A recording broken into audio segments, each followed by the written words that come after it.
Just want y'all to remember who was telling you to get into Shib back when it was like 5 times cheaper than it is now. Because now everyone's talking about it. This is what I'm talking about with the YouTube environment and why I just don't want to be a part of it anymore. I don't. I again, I already see shit. I see shit way before any of these other fucks do because this is what I do. They don't. They look at EOD information and then make a video at the end of the fucking day talking about what moved. And I'm tired of it. I'm just tired of my shit getting stolen. I'm tired of putting out quality fucking plays weeks before anyone else even talks about shit. And I get nothing. I just, it's a waste of my fucking time. Because I don't fucking get anything. I get nothing other than a waste of my time, you know, when I should be in the market. And it's just, it's irritating. It really is. Anyway, XENE, great play earlier this week. I fucked up and got out of way too early. Just because I expected apes to jump in like they always do, and then all the hedge funds with their algorithmic programs, their fucking AI that has every bit of our information and knows where we are before we even get there, and then they push a button and kill shit. I got out too early. It sucked. Shit happens. Keep an eye on it though, because it hasn't tanked, and I really expected it to. So just keep an eye on it. BMRA is another one that I've been in. Actually got out too early because again, motherfuckers started talking about it, and I completely expected it to get tanked, which it sort of kind of did. Sort of kind of did, but I got out here. I got in here and I got out here. I didn't really make too much. But this happened, and I was like, God damn it, and I should have got out the day before, and then I got out here, and then of course it ran, but then got tanked immediately. But again, heavily shorted, keep your eye on it. Catapult, of course, you already know my sentiment on this, and you know, shit can't go up forever. We're already aware that there's not enough retail sentiment in it to launch it to the moon, but you can keep winning with them when they win. That's it. That's all. That's all we're doing here in Catapult. That's it. We're going to win with them when they win. That is all. We're back down to the original point where I got in, right around 4:30 is where I first got into this play. And that is just a great entry point, and you should be able, hopefully, I would imagine this is about to start making another uptrend. I hope it starts running towards 7-8 again, maybe a little higher, don't know. But expect it to, you know, get knocked back down. I'm not saying jump in right now. It might get pushed back down to 430, 450, something like that. Again, not enough retail sentiment, not enough. There's not enough volume to really,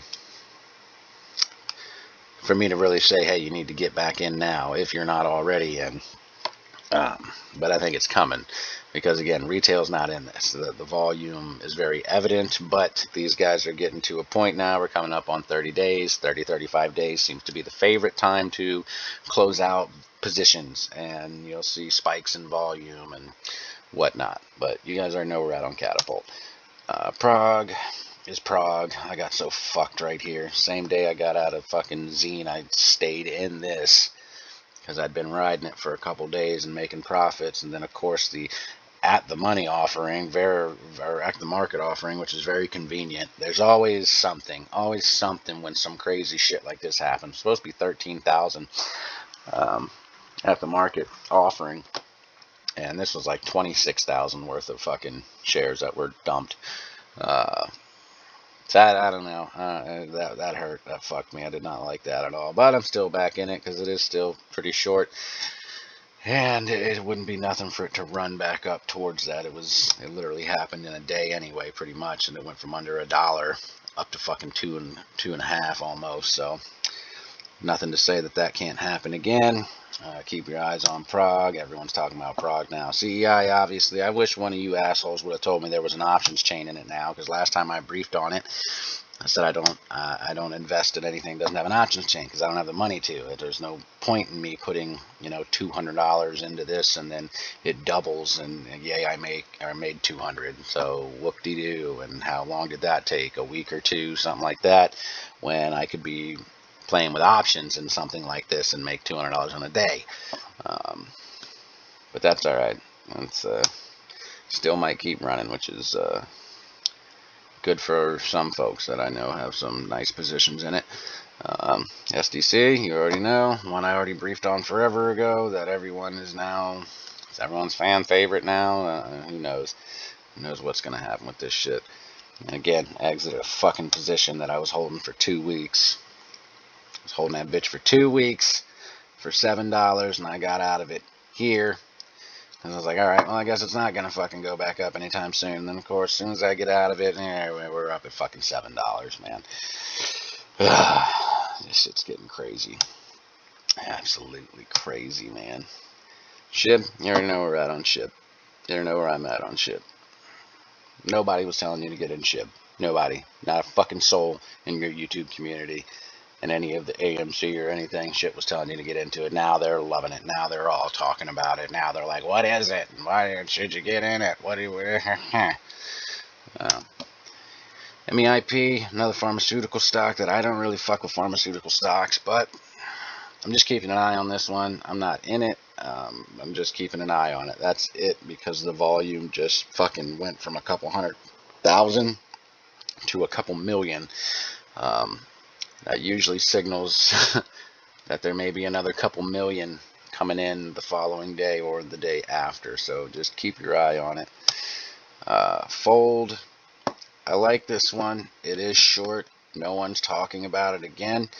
I don't really think this one necessarily needs retail to pour into it. I think they're getting to a cycle where they're getting ready to make some returns to close out some positions. It's what it feels like. It's what it looks like.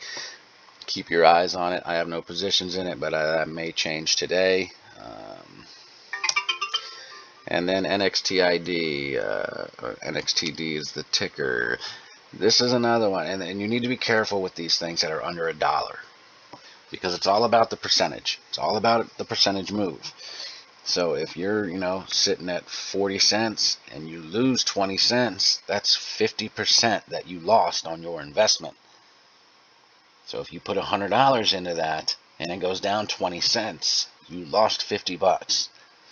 And the same token, if it goes up 20 cents, you made 50 cents. So you got to be real careful with these. It's really, you got to be real picky when you get in and when you get out.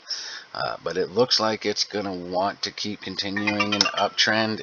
Again, no guarantees, but it was at $3.50 this year.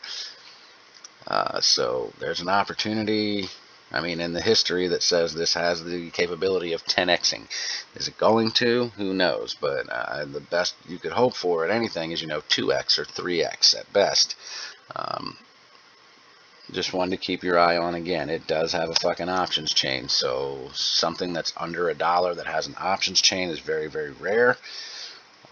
And there is opportunities to make a lot of money for very, very cheap. Like, are you going to be mad that you lost $10 because it didn't go to 50 cents?